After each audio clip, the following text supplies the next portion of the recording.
Bonjour à tous, nous sommes 2h30 avant le jeudi 17 novembre 2022. On va étudier le contexte graphique des marchés financiers avec les figures chartistes du moment. Figures que vous pouvez étudier gratuitement dans nos deux formations gratuites, la formation débutant et la formation confirmée sur notre site internet arttrade.com. On commence avec ETH-USD où on a formé un canal parallèle. Si celui-ci cassait à la hausse, eh bien on pourrait parler alors de drapeau. En H4, on s'aperçoit que cela se forme autour du plus bas d'après cassure de l'épaule tête épaule. C'est un niveau sensible où il peut y avoir des retournements ou une confirmation vers l'objectif H. On s'aperçoit aussi que sur le dernier plus bas, on a marqué la parallèle à la résistance, une parallèle à un point de poids avec des incursions. On a toujours les objectifs chartistes pour autant du drapeau vert. On a aussi toujours l'objectif chartiste du triangle symétrique et le plus bas ici correspond au dernier plus bas d'après cassure du triangle symétrique. C'est un niveau sensible. On a pris appui sur l'ancien plus bas donc du triangle symétrique qui est un des objectifs chartistes. Sur le BTC USD, eh bien en M30, on a aussi un canal parallèle qui pourrait se transformer en drapeau si on le cassait à la hausse. En H4, on a toujours le biseau d'élargissement ascendant angle droit qui lui donne un objectif par contre baissier sur l'objectif H. Et en plus de cette figure, eh bien il y a toujours le drapeau et toujours l'épaule, tête-épaule qui donne des objectifs chartistes. Sur LTC USD, on a un drapeau qui lui est déjà cassé à la hausse et une difficulté à franchir le plus haut ici. C'est le plus haut d'après cassure du drapeau. On a eu du mal à le franchir durablement et un repli est apparu. On est peut-être en train de former d'ailleurs une épaule tête-épaule. C'est un des scénarios possibles. Quoi qu'il en soit, une fébrilité pour la hausse est apparue. En H4, on a toujours le triangle symétrique qui a toujours ses objectifs chartistes haussiers. À chaque fois, on est venu proche du niveau d'invalidation et on a fini par refaire des nouveaux objectifs de ce triangle symétrique. En H4, on s'aperçoit qu'on a fait une fausse cassure au-dessus de l'élargissement symétrique. Pas impossible de rejoindre le support et de casser ce support à la baisse avec un obstacle dans ce cas-là qui sera ce plus bas. Sur le marché du gold, on a toujours le double bottom qui a cassé à la hausse. On a fait son demi-objectif H. Ce double bottom avait permis de réintégrer le double top. On n'avait pas réussi à franchir le plus bas d'après cassure de sa ligne du coup. Sur le silver, on est toujours aux alentours de l'obstacle. Après avoir cassé une épaule tête-épaule inversée, on pourrait repartir à la baisse. On note une petite épaule tête-épaule au-dessus. En daily, on s'aperçoit qu'effectivement, on est simplement peut-être en train de faire un pullback, un retour sur le biseau d'élargissement ascendant angle droit, même s'il est un petit peu généreux, pour très bien revenir à la baisse vers l'objectif H. Sur le WTI, on est toujours au sein du canal parallèle mauve qui avait subi une fausse cassure par le biais d'un biseau vert dont l'objectif se trouve plus haut. On est ensuite venu buter contre le triangle rectangle. Ce pourrait être un simple pullback, à deux reprises d'ailleurs, sur le triangle rectangle pour repartir à la baisse vers les objectifs chartistes de ce triangle rectangle. Une cassure plus franche du canal parallèle nous amènerait notamment sur l'objectif du plus haut du biseau vert. En H1, on voit le biseau vert avec le plus haut comme objectif, qui rejoint aussi par les objectifs chartistes du drapeau rose et du drapeau bleu. Et on a aussi un triangle rectangle mauve qui lui avait cassé à la baisse. En H4, on voit ce triangle rectangle mauve où l'on a formé un plus bas d'après cassure avant de réintégrer le triangle et puis de revenir buter contre ce plus bas d'après cassure. On sent une petite fébrilité quand même à le franchir durablement. On pourrait très bien éventuellement remonter, réintégrer le triangle rectangle, le casser dans l'autre sens. Sur le CAC 40, on avait cassé un canal parallèle vert à la hausse. On avait aussi la tasse avec anse qui avait cassé à la hausse, mais la cassure du canal parallèle vert ne s'est pas affirmée. Et on a réintégré ce canal parallèle. On pourrait revenir de l'autre côté sur le support de ce canal. En H1, on s'aperçoit qu'il y avait aussi un biseau d'élargissement ascendant à angle droit qui avait cassé avec des difficultés sa résistance, mais aussi le plus haut, l'ancien plus haut majeur, avant de venir prendre appui à plusieurs reprises aux alentours du gap de rupture. Les gaps de rupture sont assez résistants à la traversée. Pas impossible de finalement repartir vers les objectifs chartistes du biseau d'élargissement ascendant angle droit.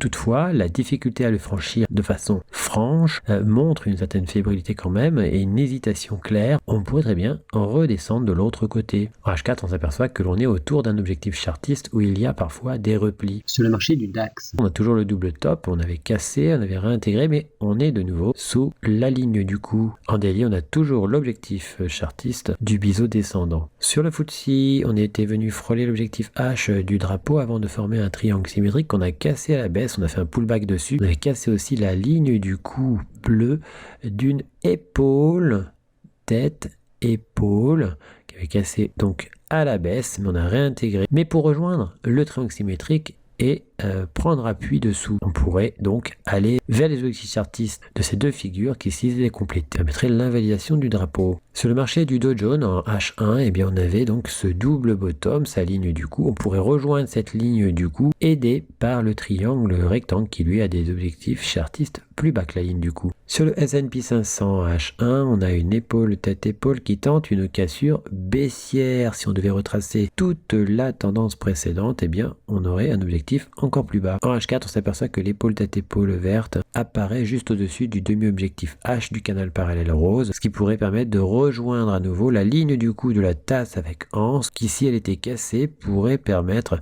une réorientation vers les objectifs chartistes de cette tasse avec anse. Sur le Nasdaq, eh bien on revient à nouveau sur la ligne du coup de l'épaule tête-épaule inversée. On rappelle que l'on envisage la possibilité hypothétique de revenir sur l'ancien plus bas avant un potentiel rebond. Attention toutefois, on est aux abords de l'ancien support vert du biseau d'élargissement descendant angle droit. On pourrait simplement prendre appui dessous pour repartir vers l'objectif H. Dans ce cas-là, on invaliderait l'épaule tête-épaule inversée au passage. Sur le CAD-CHF, on a le triangle rectangle mauve très bien représenté par un plat en bas et un point, 2 points, 3 points sur la résistance. Ce triangle rectangle s'est formé autour de l'ancien plus bas. Il s'agit de l'ancien objectif du biseau ascendant. Une cassure haussière permettrait un rebond autour des prises de bénéfices donc de cet objectif chartiste. Sur le AUD-CHF, on avait vu un biseau d'élargissement se former, mais finalement, on a reprécisé la figure. Il s'agit d'un canal parallèle qui, s'il était cassé à la hausse, serait considéré comme un drapeau et permettrait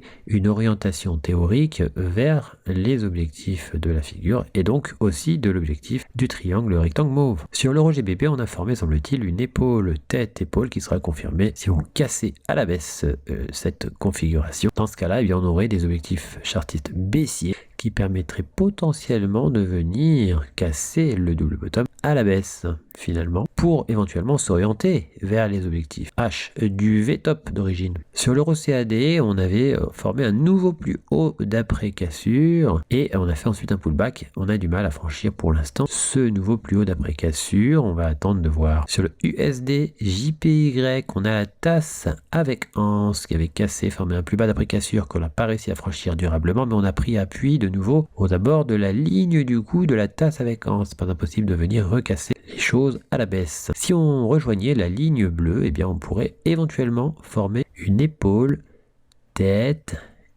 épaule. Ceci n'est bien sûr qu'hypothétique. Sur le USD CAD, en H4, on a une épaule tête-épaule qui avait cassé à la baisse. On a atteint le demi-objectif H. Le contexte de cette épaule tête-épaule, eh bien c'est qu'elle se trouve juste au-dessus d'un canal parallèle. Il n'est pas impossible, maintenant qu'on l'a réintégré, de venir rejoindre le support de ce canal parallèle et pourquoi pas le casser à la baisse. Sur le AUD USD, on avait cassé une épaule tête-épaule inversée à la hausse. Il y avait aussi un triangle symétrique, même s'il avait cassé un peu tôt. Et bien finalement, la hausse s'est produite jusqu'au demi-objectif H de l'épaule tête-épaule inversée. Et en daily, on a réintégré l'élargissement symétrique. Ce pourrait être un simple pullback un peu généreux par rapport donc à cette figure. Sur le GBP-NZD, eh bien, on est revenu sur le demi-objectif H de l'épaule tête-épaule qui a toujours des objectifs baissiers, l'objectif H et même l'objectif du plus bas. Sur l'euro AUD, on a toujours le double sommet, la ligne du coup qu'on a eu du mal à franchir de façon franche et directe. Finalement, on a formé un plus bas d'après cassure. Le dernier plus bas d'après cassure, on a eu du mal à le franchir. On est revenu sur la ligne du coup. Cela propose donc une fébrilité de la baisse.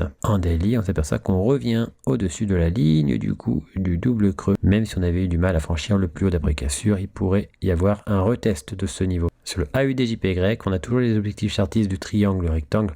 On avait fait le plus bas comme objectif, on a toujours l'objectif H à réaliser. En H1, on a toujours la tasse avec anse, on pourrait rejoindre sa ligne du coup, éventuellement la recasser à la hausse pour aller vers les objectifs chartistes de cette tasse avec anse. En H4, on a le drapeau mauve. Ce drapeau mauve, on a repris appui dessus à plusieurs reprises et finalement on pourrait aller vers les objectifs chartistes de ce drapeau. On peut aussi éventuellement former une épaule tête épaule, on a reconnu à gauche l'épaule gauche, à droite l'épaule droite potentielle. On verra donc par la suite. Sur le GBP-JPY, eh bien, on pourrait rejoindre le haut du triangle rectangle. Toutefois, on a eu du mal à franchir la ligne du coup du double bottom. Il faudrait attendre donc une recassure de cette ligne du coup avant de pouvoir imaginer un renforcement de la hausse vers le plus haut du triangle rectangle weekly. Sur la NZDJPY, on pourrait former une épaule, tête-épaule, à condition d'avoir une baisse pour franchir la ligne du coup à la baisse. Et en weekly, toujours sur la NZDJPY, on a pris dernièrement appui de nouveau sur la ligne du coup de la tasse avec anse et on pourrait franchir les derniers plus hauts pour aller vers l'objectif du biseau descendant. Sur l'euro-dollar, on a fait l'objectif H du double creux décalé et en weekly, on est repassé au-dessus de l'ancien plus bas du triangle symétrique. On pourrait pourquoi pas rejoindre ce triangle symétrique. Sur l'euro JPY, on attend toujours un retour sur l'ancienne ligne du coup de la tasse avec anse marron. Pour recevoir gratuitement les nouvelles figures chartistes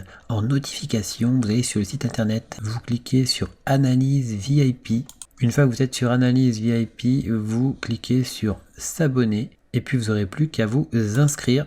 Ici, vous mettez un mail, un mot de passe, vous indiquez que vous n'êtes pas un robot et vous mettez s'inscrire. Vous serez alors abonné, vous recevrez toutes les notifications des nouvelles figures trouvées, que ce soit les figures chartistes ou les figures harmoniques. Figures que vous pouvez étudier gratuitement dans nos 2 formations gratuites, le niveau débutant et le niveau confirmé. On a encore 3 autres niveaux qui eux sont payants. En cliquant sur figures chartistes, vous arrivez sur la liste des figures chartistes du moment que l'on a posté. Vous retrouvez aussi les vidéos concernant les analyses chartistes du moment. N'hésitez pas à venir aussi nous découvrir sur notre blog, tout en haut ici, blog. Vous y trouverez nos derniers posts, les défis Art Trade, ainsi que toutes les nouvelles Art Trade. À bientôt sur notre site arttrade.com.